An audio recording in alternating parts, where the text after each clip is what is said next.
রমজান, হ্যাঁ বাবা। তুই কি সিগারেট খাস? না বাবা। সত্যি করে বল। কসম আব্বা, আমি সিগারেট খাই না। আরে বল বল, বাপ মা তো বন্ধুর মতোই, আমি তোরে কিচ্ছু বলবো না। এই যে মাথা শুয়ে কইতাছি, আমি সিগারেট খাই না। বুঝছো মিম, আমাদের ছেলে আমাদের বন্ধু মনে করে না।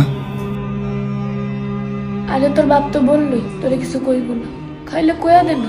বাবা এত করে আমার লগে বন্ধুত্ব করতে চাইতেছে, যা সত্যিটা বললেই দিই, না বললে পরে আবার বাবা কষ্ট পাইব। পাপা আমি মাঝে মাঝে সিগারেট একটু একটু খাই। এটাই শুনতে চাইছিলাম। ও আ